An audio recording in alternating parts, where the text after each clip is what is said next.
hanya percaya apa di sisi Allah dan tidak berharap kepada apa yang di tangan manusia, di tangan makhluk. Itu tawakal. Dia berobat ke dokter, tapi dia nggak berharap bahwa kesembuhan ada di tangan dokter. Yang dia pandang saat itu adalah Rasulullah nyuruh dia berobat, kesembuhan urusan Allah. Gitu. Dia bekerja di suatu institusi, perusahaan, atau dia seorang pegawai negeri atau swasta.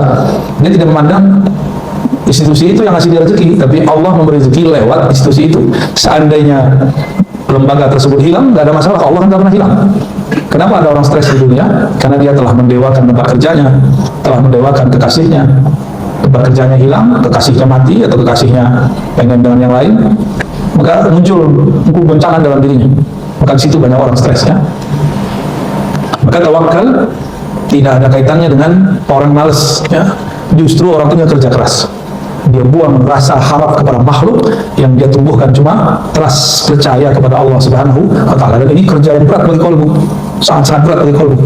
Tapi kalau dapat malasnya, ya orang tawakalnya orang-orang yang sedang berjuang melawan pengaruh makhluk di kolbunya. Ya. Waqila annahu ayastawi 'inda al-insan al-iksar wal iqlal. Orang tawakal itu sama saja bagi dia. Ini indikator sebenarnya. Jadi di kitab itu kalau ada misalnya kitab Risalah Kusyiriyah, kitab ini Hadaib, ada penjelasan yang berlebih mengenai satu kata. Tawakal artinya 1 2 3 gitu. Biasanya yang pertama yang paling bagus, paling lengkap, yang kedua ketiga itu indikator aja. Indikator orang tawakal apa saja? Assalamualaikum warahmatullahi wabarakatuh. Barakana bil yaqazati. Asyhadu an la ilaha illallah wa asyhadu anna Muhammadan abduhu wa rasuluh. Allahumma salli wa sallim wa barik ala sayyidina Muhammad wa ala alihi wa li baitihi wa dzurriyyatihi. Kita membahas bab at-tawakkul, ya. Kalau bahasa Indonesianya tawakal. Tawakalnya apa baru masuk. Jadi tawakal dari kata wakkala, tawakkala yatawakkalu tawakkulan. Dalam bahasa Indonesia kita mendengarnya tawakal.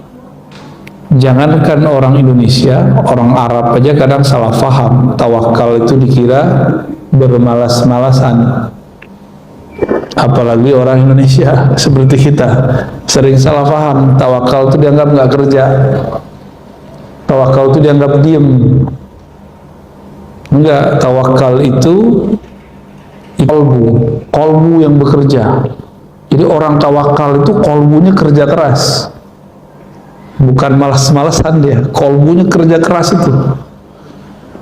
At-tawakkul huwa thiqatu bima 'inda Allah wal ya'su 'amma fi aydin nas. Apa yang dilakukan oleh kolbu? Hanya percaya apa di sisi Allah dan tidak berharap kepada apa yang di tangan manusia, di tangan makhluk. Itu tawakal. Dia berobat ke dokter, tapi dia nggak berharap bahwa kesembuhan ada di tangan dokter. Yang dia pandang saat itu adalah Rasulullah nyuruh dia berobat, kesembuhan urusan Allah. Gitu. Dia bekerja di suatu institusi, perusahaan, atau dia seorang pegawai negeri atau swasta. Dia tidak memandang institusi itu yang ngasih dia rezeki, tapi Allah memberi rezeki lewat institusi itu. Seandainya lembaga tersebut hilang, nggak ada masalah, Allah kan nggak pernah hilang. Kenapa ada orang stres di dunia? Karena dia telah mendewakan tempat kerjanya, telah mendewakan kekasihnya. Tempat kerjanya hilang, kekasihnya mati, atau kekasihnya pengen dengan yang lain, maka muncul goncangan dalam dirinya. Maka di situ banyak orang stres, ya. Maka tawakal tidak ada kaitannya dengan orang malas, ya. Justru orang punya kerja keras. Dia buang rasa harap kepada makhluk, yang dia tumbuhkan cuma trust, percaya kepada Allah Subhanahu wa Ta'ala. Dan ini kerja yang berat bagi kolbu, sangat-sangat berat bagi kolbu. Tapi kalau dapat malasnya, ya orang tawakal ini orang-orang yang yang sedang berjuang melawan pengaruh makhluk di kalbunya. Ya. Wa qila annahu ay yastawiya 'inda al-insan al-iktsar wal iqlal. Orang tawakal itu sama saja bagi dia. Ini indikator sebenarnya. Jadi di kitab itu kalau ada misalnya kitab Risalah Kusyairiyah, kitab ini Hadaib, ada penjelasan yang berlebih mengenai satu kata. Tawakal artinya 1, 2, 3 gitu. Biasanya yang pertama yang paling bagus, paling lengkap, yang kedua, ketiga itu indikator aja. Indikator orang tawakal apa saja? 1, ayyastawiya 'indal insan al-iktsar wal iqlal. Bagi dia hartanya banyak, hartanya sedikit, kerjanya banyak, kerjanya sedikit, kolbunya tidak berubah. Kolbunya tetap bergantung hanya kepada Allah. Maka dia tidak bertambah yakin karena duitnya banyak, dia tidak berkurang yakinnya kalau duitnya sedikit. Kalau kita kan nggak begitu. Baca Waqiah nih, duitnya banyak, rezekinya jadi melimpah, baru dia yakin. Tadinya kurang yakin. Jadi butuh pembuktian dulu. Ini kita kebanyakan. Maka iman kita ini belum masuk ke iman mutawakkilin. Orang-orang tawakal itu ada benefitnya, Bapak Ibu yang mulakan Allah. Dia nanti masuk surga tanpa hisab, tanpa azab. Orang dihisab di sana, dihisabnya paling cuma 2 hari, tapi 2 hari akhirat. 1 hari di sana sama dengan 1000 tahun. Berarti kalau 2 hari berapa tahun? Mau? Saya nggak mau, Pak. Huwa isqatu hammil waqtil ghaib. Indikator orang sudah tawakal apalagi? Isqat. Isqat itu menggugurkan hammil waqtil ghaib. Angan-angan mengenai waktu besok. Waktu yang belum ada. Besok itu masih gaib nggak? Masih gaib. Gaib itu bahasa Arab artinya yang tidak terlihat. Tidak panjang angan-angan untuk masa depan. Mempersiapkan masa depan boleh, mempersiapkan itu dengan bekerja, baik pekerjaan badan atau pekerjaan karena angan-angan mainnya di sini. Coba kalau saya begini, nanti saya kalau begini. Kebanyakan berandai-andai. Orang ini belum disebut tawakal. Bertawakal itu isqatu hammil waqtil ghaib. Jadi kita nggak usah pikirin besok kejadiannya apa, jalannya aja hidup hari ini, besok pasti beres. Ya, ntar kalau virus berikut datang lagi gimana? Ya sudah. Jika kita ridho mati syahid, jika kita berjuang dan selamat, ya insya Allah Allah gugurkan dosa-dosa kita. Ya, tidak ada kaitannya orang kena virus nggak kena virus, munafik tidak munafik. Kawan saya orang paling soleh kena COVID juga, Pak. Mati lagi. Apakah dia munafik? Menurut saya yang munafik. Ya, dia meninggal. Padahal orangnya soleh, nggak pernah bohong menurut kita. Ya. Jadi nggak usah dikait-kait dia. Suka-suka Allah lah. Ya. Suka-suka Allah. Jangan cocok logi. Ya. Apalagi indikatornya baqaul abdi ma'allahi ta'ala bila alaqah. Tetapnya hamba terhubung kepada Allah tanpa gangguan harapan kepada makhluk, baik makhluk hidup ataupun makhluk yang dianggap jamid, yang tidak bergerak seperti obat, makanan, minuman. Kita menyebutnya benda mati, tapi dalam bahasa saya menyebutnya jamid, yang tidak bergerak. Karena saya meyakini alam semesta ini hidup semua, tapi dalam bentuk hidupnya sendiri, bukan hidup ala kita. Ya. Wa tafsirul alaqa ma dzakarahu Yahya ibn Mu'adz ya, fi qawlihi labs as-sufi hanud wal kalam fi zuhdi hirfa. Ini enggak usah dibaca. Indikator berikut at-tawakkul tamamul yaqin billah. Orang yang disebut tawakal itu orang yang yakinnya sempurna kepada Allah. Yakin nggak hari ini Allah jamin rezeki? Bukan berarti kita nggak mau kerja. Kebetulan emang hari libur, benar? Ya. Besok yakin nggak Allah jamin rezeki? Ya kita kerja yang bisa kita buat. Kerja itu jangan kemudian versi kebanyakan orang. Ya, kalau mohon maaf ya, kebanyakan kita kan berpikir sibuk, yang penting sibuk, tapi duitnya nggak jelas. Nggak itu yang penting sebenarnya hasilnya. Ngapain kemudian dari pagi sampai sore sampai besok lagi, tapi hasilnya at-ta'ab, hanya lelah. Apalagi membuat hati kemudian terganggu hubungannya kepada Allah Subhanahu wa taala.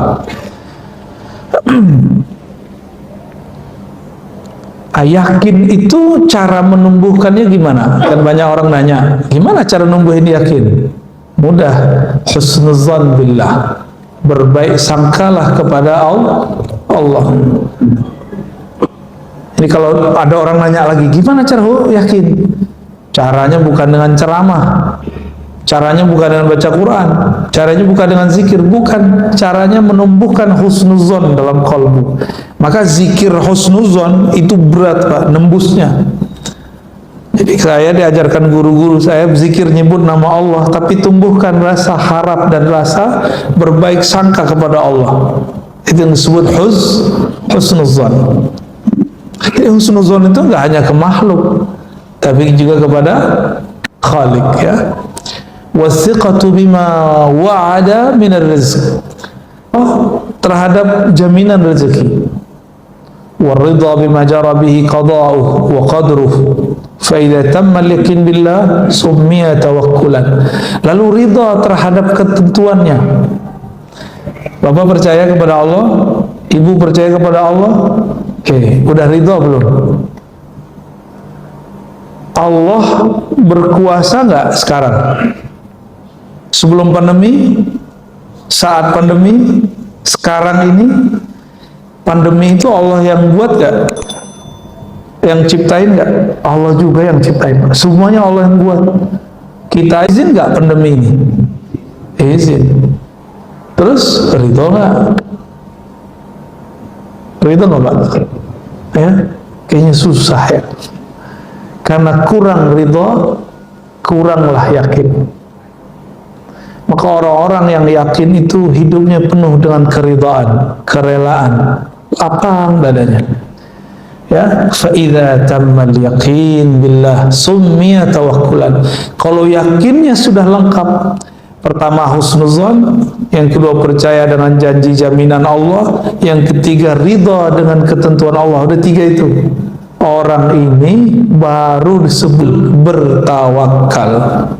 Tawakkala yatawakkalu, menyerahkan urusan kepada Allah.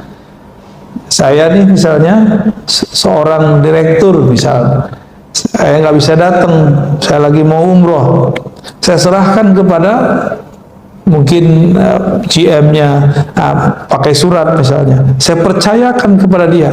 Kalau sudah dipercayakan, kita nggak ngerecokin lagi. Nah, ini nestapa anak-anak orang kaya, anak-anak pengusaha. Anaknya masih dianggap anak kecil, padahal udah gede. Akhirnya ketika anaknya berusaha, direcokin terus sama bapaknya. Oh nggak begini diatur. Tapi dengan ala tahun waktu dia masih muda, padahal zaman sudah berubah.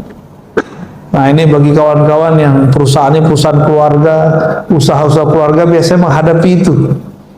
Kita mau nyerahin ke anak, mewarisi kepada anak, tapi kita nggak benar-benar mempercayakan kepada dia, gitu.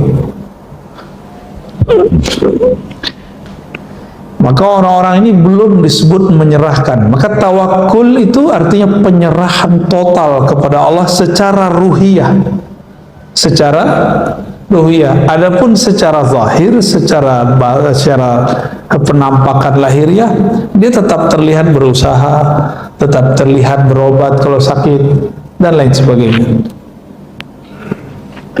Wa qila atawakkul bidayah wa huwa sifatul mu'minin, wa taslim wasitah wa huwa sifatul awliya, wa tafwid nihayah wa sifatul khawasil khawas.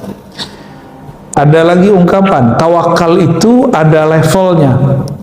Ada penyerahan biasa, ya udahlah terserah Allah lah. Ini sifat orang beriman Tapi baru makom pertama, tawakal versi pertama. Tawakal level kedua, at-taslim wasitah, yaitu dengan taslim. Taslim itu bukan lagi sekedar ngomong wah saya berserah, tapi sudah mulai kepada kepasrahan. Taslim itu memasrahkan kepada Allah Subhanahu wa ta'ala, tapi kepasrahannya belum total, masih level kolbunya. Tapi ini sudah wali, Pak. Kebanyakan wali levelnya di sini.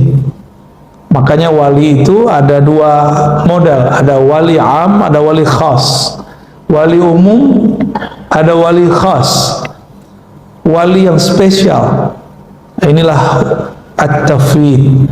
Dia tidak hanya berserah dengan kolbunya, tapi sudah dengan ruhnya.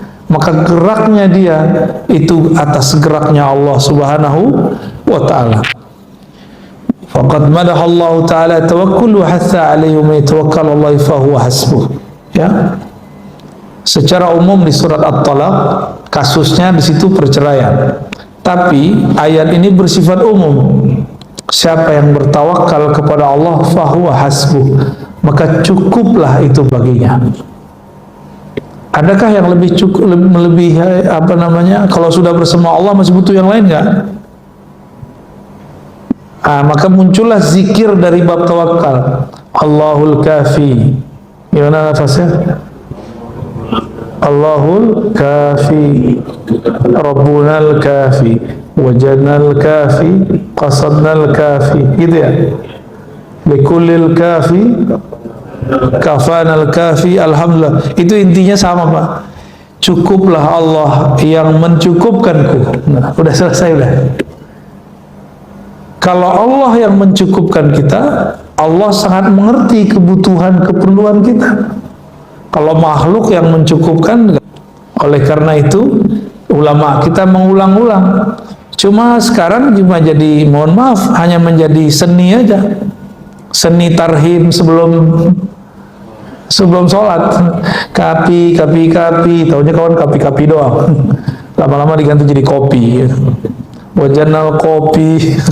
Yang suka ngopi. Fa idza azamta fatawakkal 'ala Allah, innallaha yuhibbul mutawakkilin. Jika engkau berazam, bertekad melakukan sesuatu, maka berserahlah kepada Allah. Sesungguhnya Allah sangat suka kepada orang yang berserah diri. Jadi jika ingin menjadi kekasih Allah, jadilah orang yang tawakal. Gampang ya? Gampang dilafazkan. Sebenarnya gampang kalau pakai ruh, pakai kolbu. Sulit kalau pakai ini. Jadi kenapa banyak orang bilang ikhlas itu sulit? Karena pakai ini. Ridho itu sulit karena pakai ini. Cobalah sesekali berfikirnya tidak hanya dengan otak. Berfikirnya harus dengan kolbu. Lebih mudah. Berfikir dengan kolbu itu kecepatannya luar biasa. Apalagi dengan ruh. Dengan ruhani itu lebih cepat lagi. Wa qala an-nabiy sallallahu alaihi wasallam at-tawakkul nisful ibadah wa du'a nisfuha. Ya. Hadis ini tidak sahih, saya enggak usah terjemahkan. Kita baca yang hasan ya, yang sahih yang ini. Lau tawakkaltum Allah taala haqqa tawakkulihi.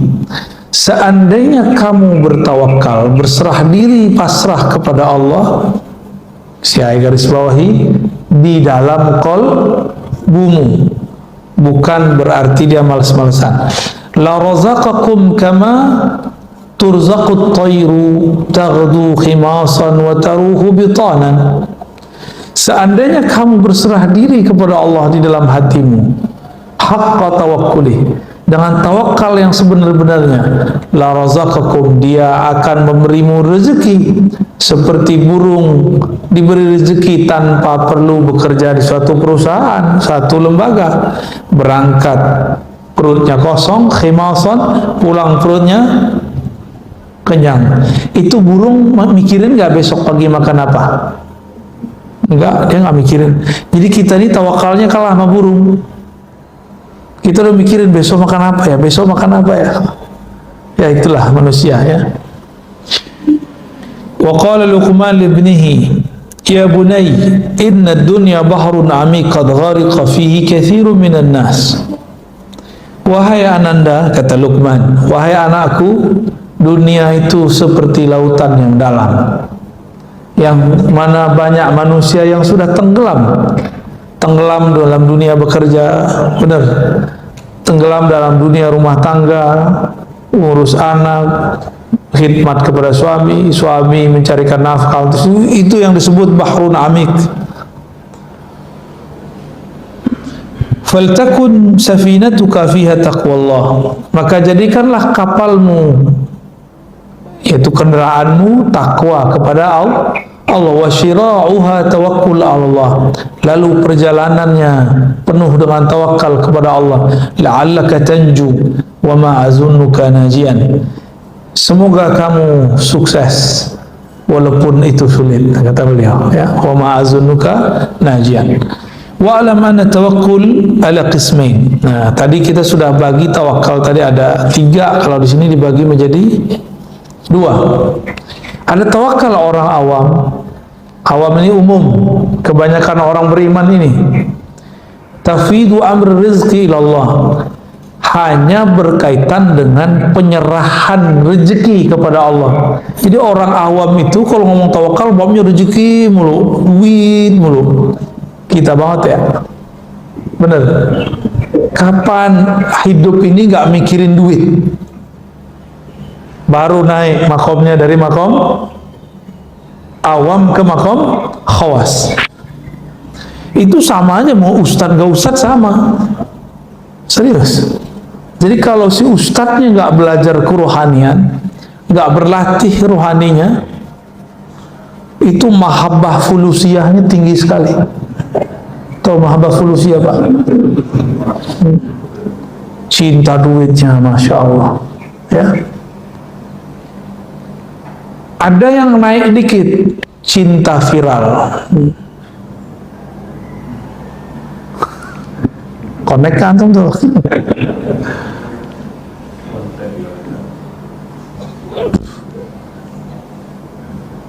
Orang kalau cinta viral itu gampang tersinggung, Pak.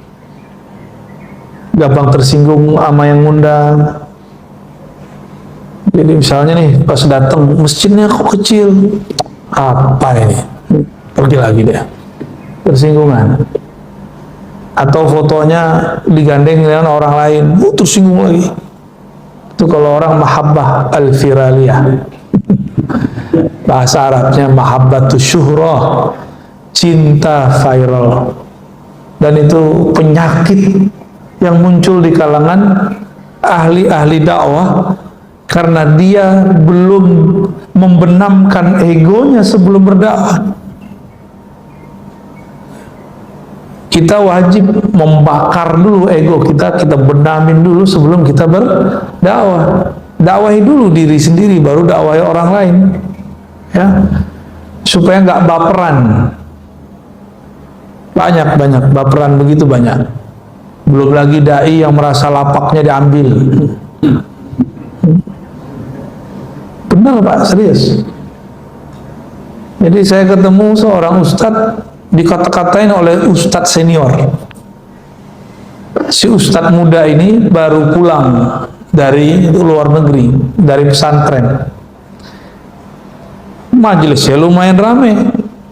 Dimarahi oleh ustadz senior. Kata yang senior, ente sowan dulu mana? Wah, enggak ya, bener.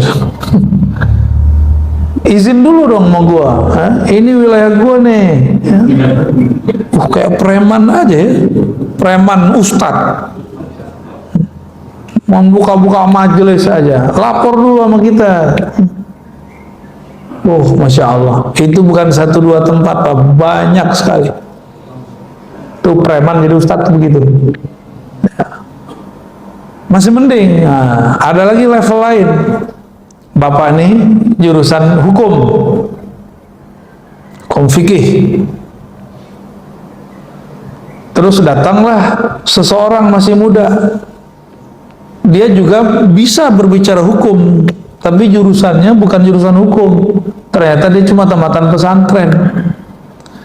Kata orang yang jurusan hukum ini, kamu jangan ambil materi saya dong, itu kan materi saya yang kuliahnya hukum, kamu kan bukan, saya aja ngajar, kamu nggak usah.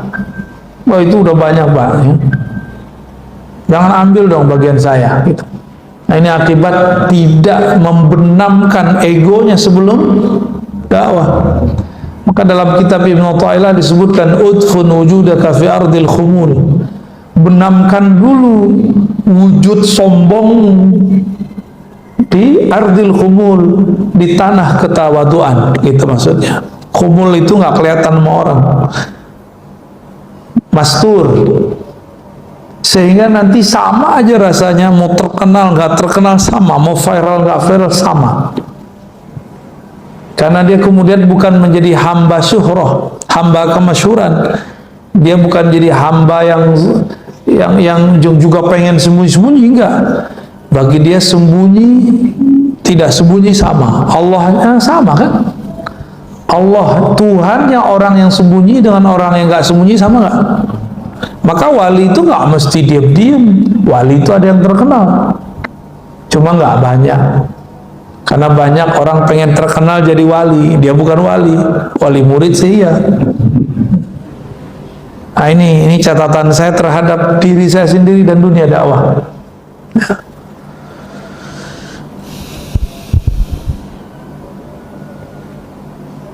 Jadi kalau orang awam ngajarin tawakal, ustadz awam ngajarin tawakal hanya bab fulus atau bab zahir, sakit, sehat. Gitu. Jadi datang ke kiai, Pak Kiai doain anak saya sakit. Nah, nanti diajarin dia serah kepada Allah. Jadi tawakalnya baru di level yang materi, yang zahir, yang tampak. Pak Kiai doain dong, saya masih jomblo. Kata si jomblo, ini jomblo ini ya. Doalah Kiai ya. Begitulah terus, nggak naik-naik pangkat, nggak naik-naik pangkat. Tawakalnya masih urusan rezeki zahir. Adapun tawakalnya khawas, dia leburkan kehendaknya dalam kehendak Allah, egonya dalam wujud Allah. Itu yang disebut tawakal wali. Tawakalnya wali-wali Allah. Maka wali Allah itu tidak ada wali Allah yang hakiki ya, yang doa ya Allah angkatlah pandemi, gak ada. Antum coba cari walinya, kalau dia ngerti ma'rifatullah, mengenal Allah, Allah memang sekarang lagi menginginkan ini kok. Memang Allah sedang menginginkannya, tinggal kita ridho atau tidak. Tapi urusan adab udah masuk ke bab adab ya. Tafwidul amri ilallah fi kulli syai' hatta yabqa al-'abdu tahta ahkamil qada wal qadar. Si hamba lebur kudratnya, kekuatannya, iradahnya, kehendaknya dalam kudrah iradah Allah, dengan ilham dari Allah Subhanahu wa ta'ala. Orang ini nggak banyak wirid. Wirid itu untuk pemula. Tirakat itu bagi pemula. Kalau wali-wali Allah, dia sudah melewati masa-masa itu. Yang diperlukan bukan lagi wiridan zahir, tapi wiridan qalbu. Dan ini amal yang lebih mulia. Jadi taatnya zahir belum tentu membuat seseorang jadi wali Allah. Siapa tahu ria. Tapi kalau taatnya qalbu, pasti langsung kepada Allah Subhanahu wa ta'ala. Jadi saya berharap mulailah kita mengarah ke sana. Kitab ini saya bawa ke sini. Ini kan untuk itu, Pak. Kitab-kitab begini bukan di pesantren aja, gak banyak yang ngaji ini.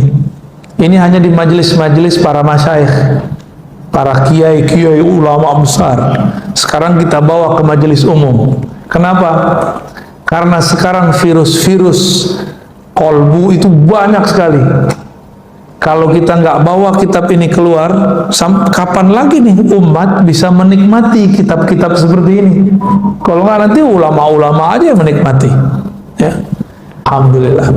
berarti bahasa saya nggak ketinggian gitu. Saya nggak mau bahasanya ketinggian. Atau memang Allah nggak izin saya berbicara. Ciri-ciri Allah tidak izinkan seseorang dai berbicara ketika kalamnya tidak dapat dipahami makhluk. Makanya saya tanya, bisa dipahami Pak? Ini jangan menghibur saya loh Pak. Ntar bikin antum senang gitu. Enggak, saya nggak mau begitu. Orang-orang yang wali khawas itu kesannya, di sini banyak orang tertipu secara kasat mata. Adimul harakati wal ikhtiyar. Seakan-akan nggak ada lagi gerak, tidak ada lagi pilihan. Tadi kita sudah sebutkan, dia hanya bergerak kalau diilhamkan Allah. Dia hanya memilih jika dipilihkan Allah. Inilah maqam Sayyidina Abu Bakar ketika ditanya, apa yang kau pilih? Apa yang kau mau wahai Abu Bakar? Apa jawaban beliau? Aku memilih untuk tidak memilih lagi. Allah lah yang memilihkan bagiku.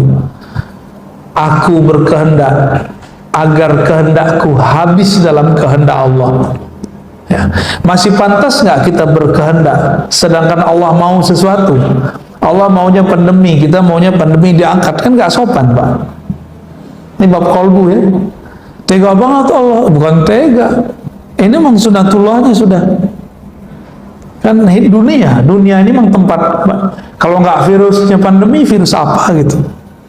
Pasti selalu ada.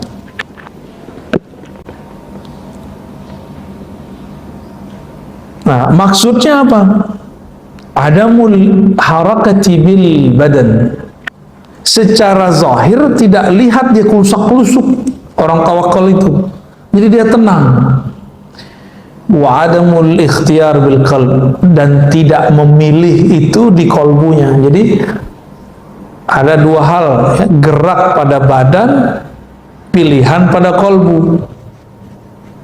Jadi mereka bukan lagi wali hamba-hamba Allah yang sibuk di badan dan kolbunya. Ini sudah masuk ke dalam ruhnya. Ya.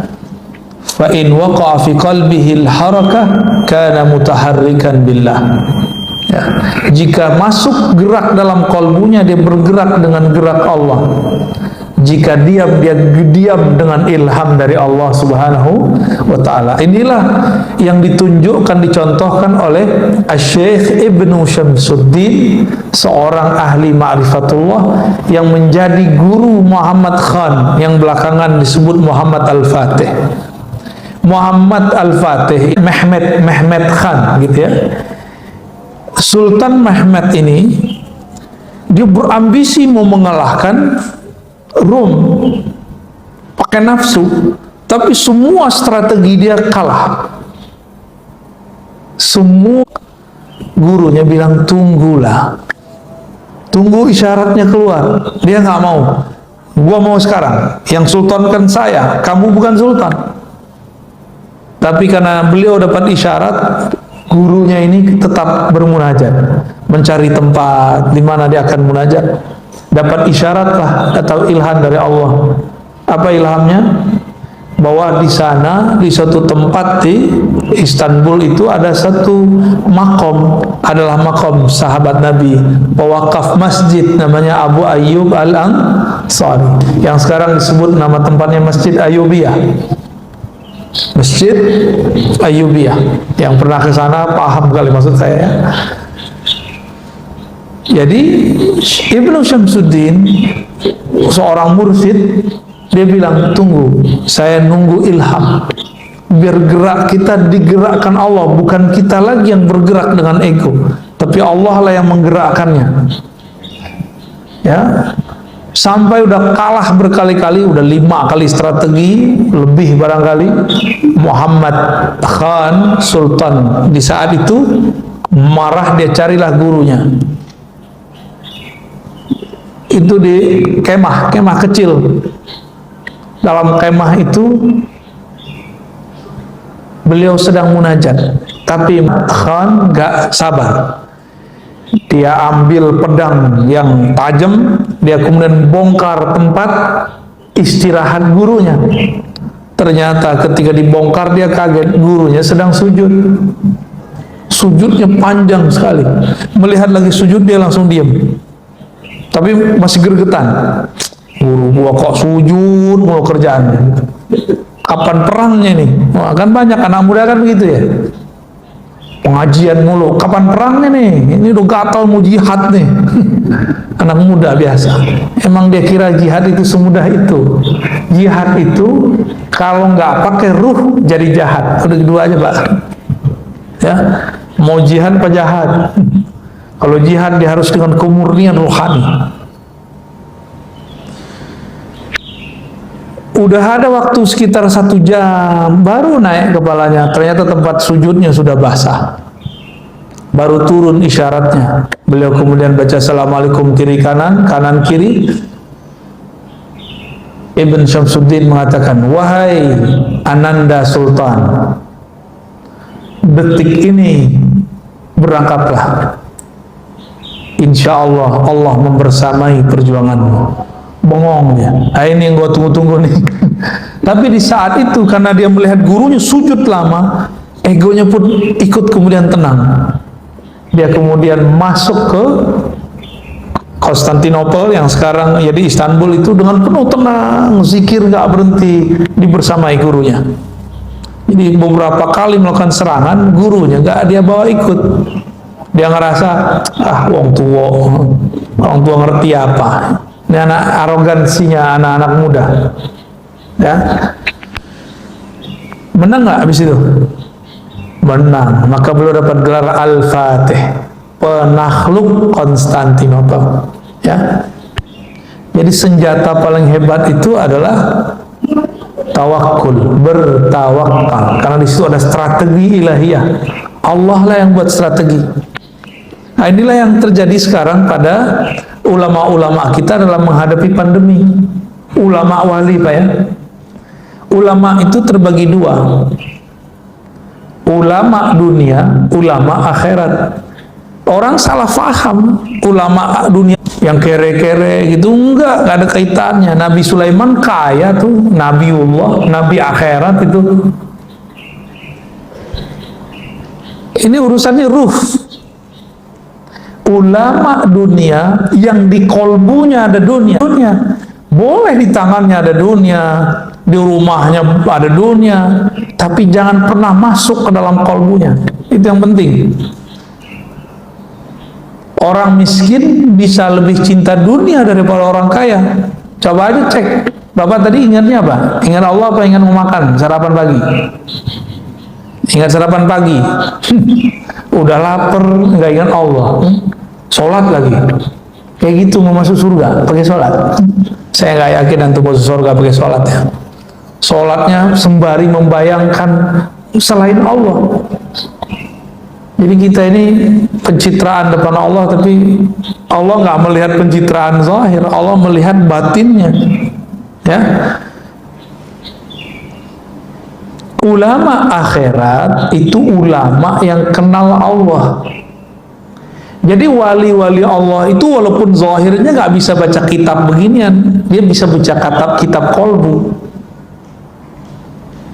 Ulama akhirat itu boleh kaya, boleh miskin, nggak ada urusan. Yang penting kolbunya sama Allah, kolbunya bersama Allah. Daripada udah miskin, kolbunya bersama dunia. Mending kaya, kolbunya bersama yang maha kaya, Allah Subhanahu wa Ta'ala. Jadi boleh nggak kiai punya rumah banyak? Kok boleh? Yang penting kolbunya bersama Allah. Boleh nggak kiai mobilnya banyak? Gak apa-apa, usahanya banyak. Boleh. Yang penting kolbunya bersih. Kiai istrinya banyak. Ya boleh. Yang penting kolbunya bersama Allah. Maaf ibu ya. Itu jangan diteruskan Pak ya, nanti bisa perang di rumah ntar.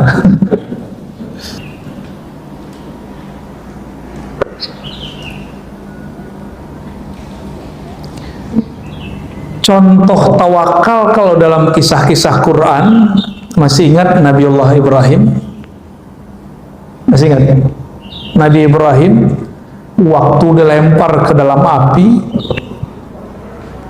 siapa yang datang? Malaikat datang. Yang datang bukan malaikat biasa, yang datang pemimpin malaikat luar biasa, Sayyidina Jibril. Beliau menawarkan bantuan. Itu kalau Sayyidina Jibril ngeluarin sayapnya satu, Raja Namrud mau negerinya hancur semua, cukup deh gini nih. Karena sayap dia itu luar biasa sekali. Tapi Sayyidina Ibrahim nggak mau, karena itu melanggar kode etik nubuat. Jadi nabi-nabi itu walaupun doanya mustajab, dia nggak boleh mengeluarkannya di dunia. Kata Rasulullah SAW, inni khaba'tu, aku menyembunyikan doa-doa mustajabku, nggak boleh sembarangan pakai. Untuk apa? Beliau sembunyikan untuk nanti, sekarang akhir zaman dan nanti di padang mahsyar. Coba kalau Nabi Muhammad pakai hak beliau seperti Nabi Nuh. Nabi Nuh dapat hak memberi syafaat nggak? Sampai Nabi Muhammad kasih izin baru dia dapat izin. Jadi Nabi Muhammad bilang, hai para nabi, aku izinkan kamu membantu umatmu, baru boleh bantu. Kalau nggak boleh bantu. Maka saat nabi-nabi itu membantu umatnya, itu bukanlah syafaat nabi tersebut, tapi syafaat baginda Rasul Sallallahu Alaihi Wasallam. Nabi Ibrahim Al-Khalil, beliau ketika ditawarkan oleh malaikat Jibril, ini kalau antum ditawarkan malaikat Jibril gimana? Mau ya? Misalnya datang nih Jibril ngucapin salam, oh kayaknya girang banget ya. Padahal belum tentu Jibril ya kan? Saya tahu Mas Bril, saya tahu Azazil. Azazil tuh mirip dengan Jibril, kalau dia nyamar tuh mirip sekali. Karena sayapnya jumlahnya hampir sama dulu dengan, bedanya sekarang udah patah gitu aja. Jumlahnya sama persis. Maka kehebatannya Azazil hampir sama dengan gurunya Jibril. Jadi dia itu guru gitu. Umat akhir zaman, Rasulullah nggak pernah menggunakan doa-doa yang dahsyat itu di saat beliau masih hidup. Ditahan-tahan terus. Doa itu adalah emosi yang bercampur keyakinan untuk menghancurkan musuh. Nah, itu yang terjadi pada zaman Nabi Nuh. Nabi Nuh emosi, yakin tumbuh, hancurlah kaumnya. Ya Allah, jika engkau biarkan umatku hidup, mereka akan melahirkan orang-orang yang lebih rusak dari sekarang. Itu kata Nabi Nuh. Karena beliau bercampur keyakinannya dengan emosinya. Nabi Muhammad yakin emosinya terkendali. Umur cuma 63, tapi lebih dewasa dari Nabi Nuh yang 950 tahun. Maka yang paling berhak menjadi pewaris Rasulullah orang-orang yang mampu mengendalikan emosinya. Gimana? Kita masuk yang mana? Kayaknya saya aja nggak lolos Pak. Emosi ini bukan emosi biasa, ini emosi kita. Kita punya kekuatan untuk menghancurkan dia, tapi kita nggak hancurkan. Nah itu dia. Pernah nggak punya kesempatan mau menghancurkan orang, tapi kita nggak lakukan? Ah, berarti antum dimensi rohaninya sudah mulai bagus. Itu cuma umat Nabi Muhammad yang bisa begitu. Umat terdahulu hampir semuanya nggak ada. Nabinya aja nggak ada yang sabar kok. Jadi sesabar-sabarnya Nabi terdahulu, itu jauh lebih sabar Nabi kita Muhammad Sallallahu Alaihi Wasallam.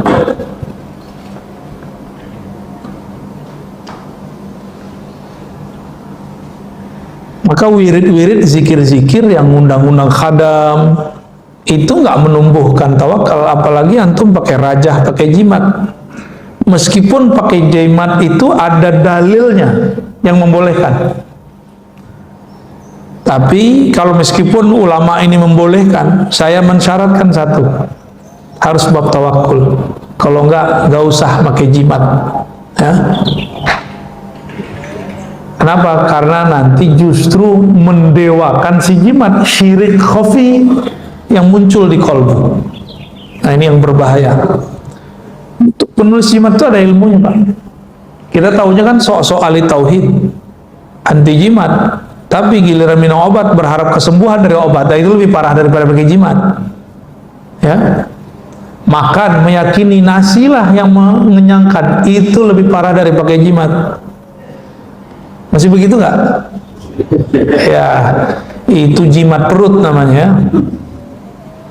Ini banyak orang sok-sok ahli tauhid, kalau ketemu jimat dibakar-bakarin. Tapi ya salam, dia kalau makan dia bergantung kepada nasi, bukan kepada Allah yang menciptakannya.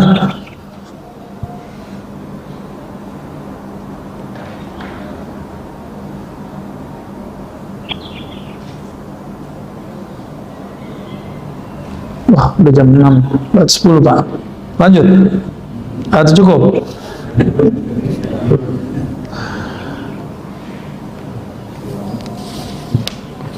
Jadi beda tawakal orang awam dengan wali. Orang awam tawakalnya urusan pulus, rezeki, jodoh. Begitulah terus. Hidup ini muter bolak-balik. Yang ada dalam hatinya cuma masalah rezeki, jodoh, apalagi tadi, ya, pasangan, sehat tidak sehat, beli rumah tidak beli rumah. Jadi kalau cerita tawakal yang diceritain masalah keajaiban duit. Saya ini nggak punya kerjaan, terus sholat duha 12 rakaat, tiba-tiba siangnya ada yang nganterin duit. Itulah testimoninya terus, ya. Saya di dalam dompet cuma ada duit 20.000, celengan lewat, saya kasih aja, hati berkecamuk, sorenya dapat duit 2 juta. Jadi testimoni tawakal orang awam itu selalu masalah duit. Mau naik pangkat nggak? Jangan lagi masalah itu, tapi sudah masuk kepada meleburkan kehendak kita dalam kehendak Allah. Artinya kita nggak berkehendak kecuali emang Allah ridho gitu. Karena kita nggak semuanya wali Allah, putuskanlah semua urusan dengan sholat. Jadi sholat 2 rakaat, minta izin ya Allah, apakah ini kecenderungan Pak? Nah, orang ini sudah mulai masuk gerbang tawakal.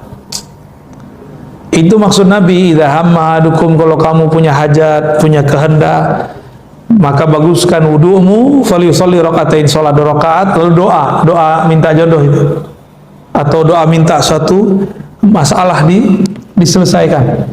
Itu orang sudah masuk gerbang tawakal awal.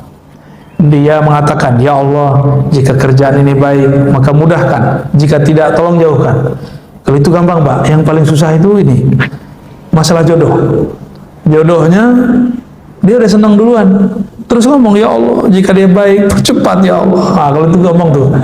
Jika dia kurang baik, nah itu kayaknya susah membacanya. Benar nggak? Jika dia kurang baik, ya Allah, tolong jauhkan. Itu kayaknya susah dilafazkan. Padahal kalau antum sanggup melafazkannya dari kolbu, itu sudah masuk ke gerbang tawakal pertama. Ya, jadi kita ini senang sama orang bukan lagi dengan nafsu, tapi sudah dengan ruhani. Nah, itu yang kemudian menjadi PR kita bersama, ya.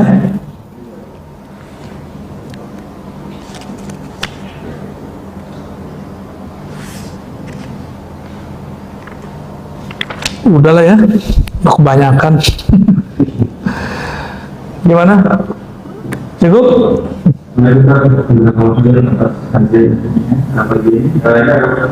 Pertanyaan sebenarnya.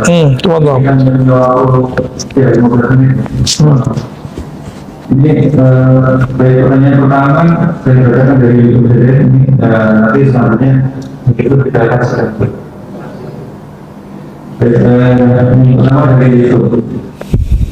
Assalamualaikum ya, soalan saya, jika Allah pertemukan kita dengan orang yang suka pada maksiat, mengajak kita pada maksiat, apakah masuk di dalam husnul mengantarkannya pada kita atas satu sebab yang baik?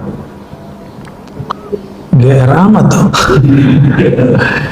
Ya, itu kesempatan, ya. Kesempatan bukan kesempatan maksiat Pak. Kesempatan ngetes diri, tergoda nggak?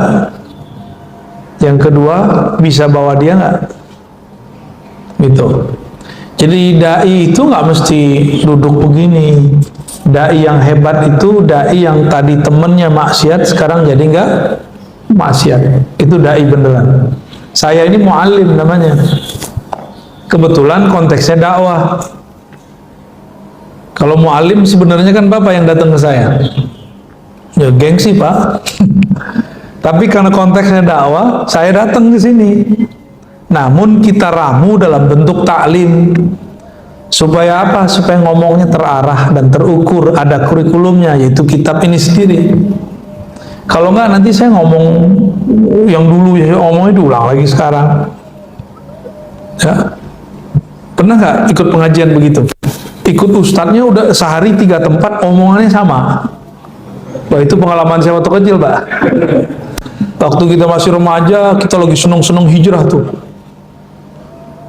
Kemana aja pergi, itu kita ikutin si dai, si ustadz, si kiai.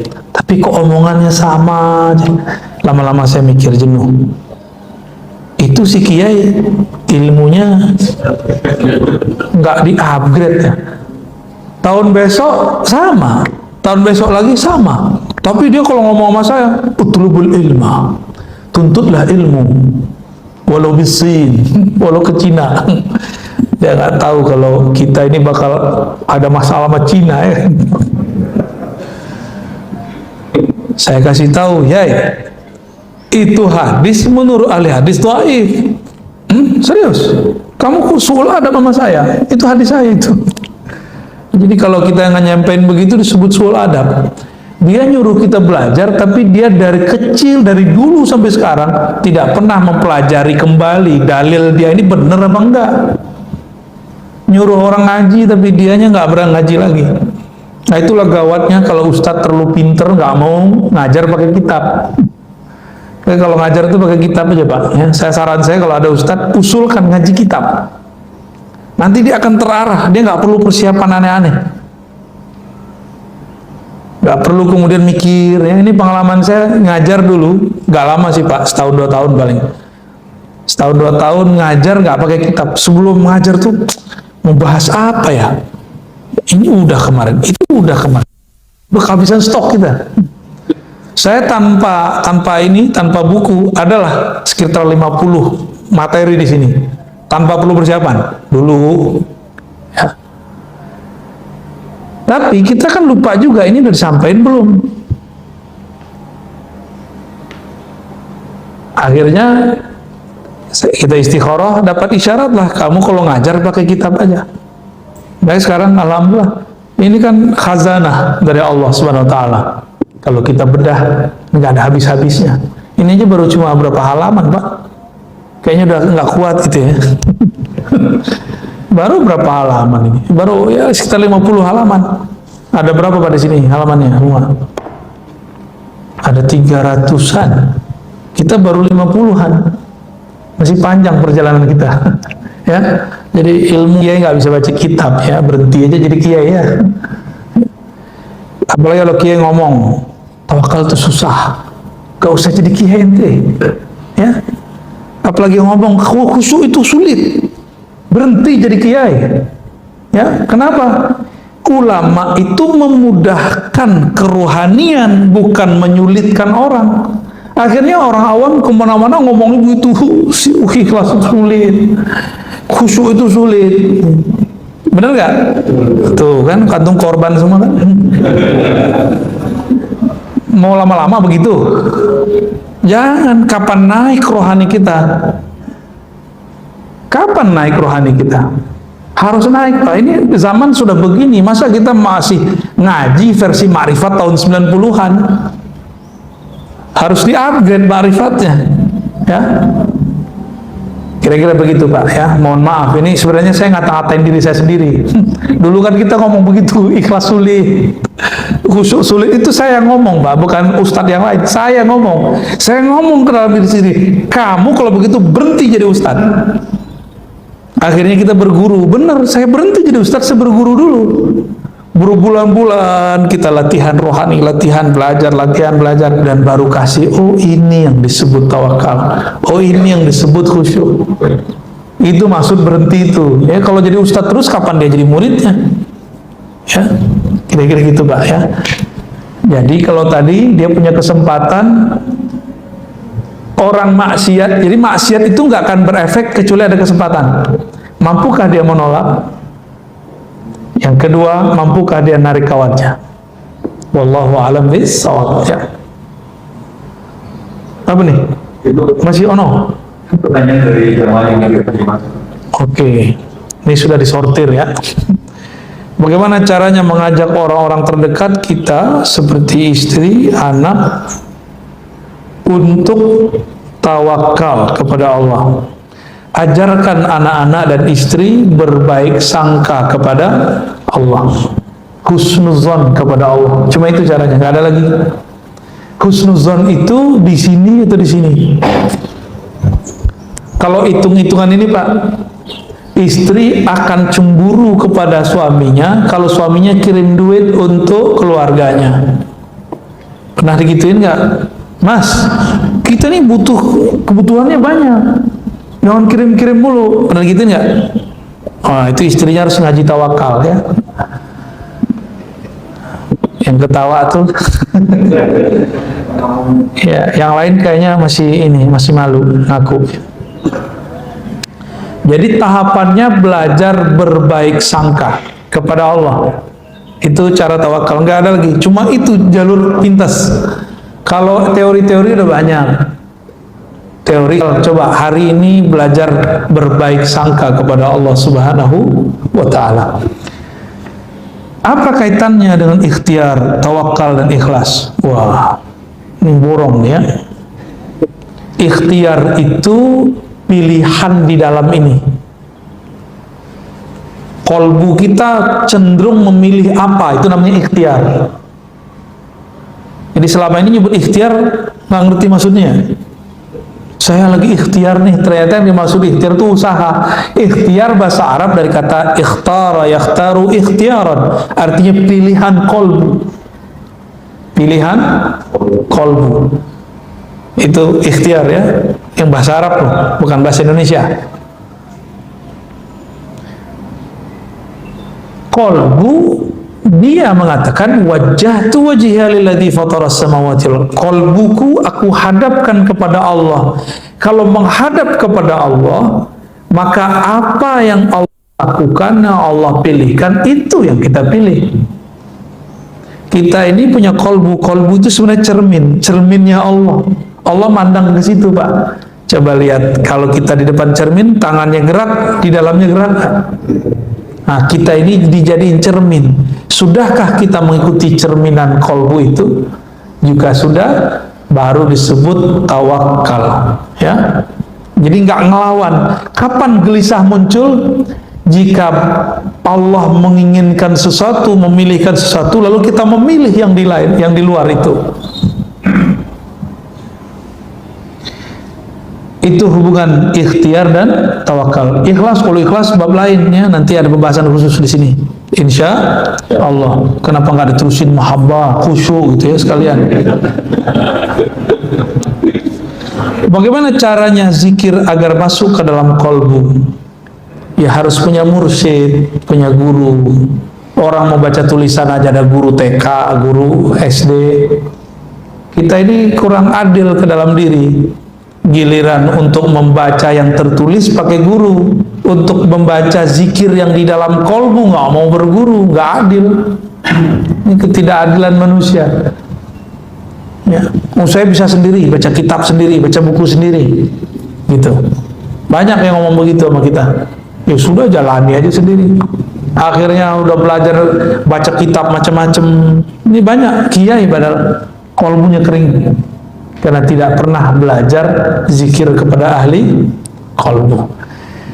Cukup ya, barangkali udah mau 6:30. Semoga kajian ini diridhoi oleh Allah dan Allah memberikan anugerah ilmu tawakal dan amalnya untuk kita semua ya. Dan Allah berkahi negeri ini. Dan alhamdulillah negeri kita masih diizinkan Allah untuk bikin kajian ya. Mm-hmm.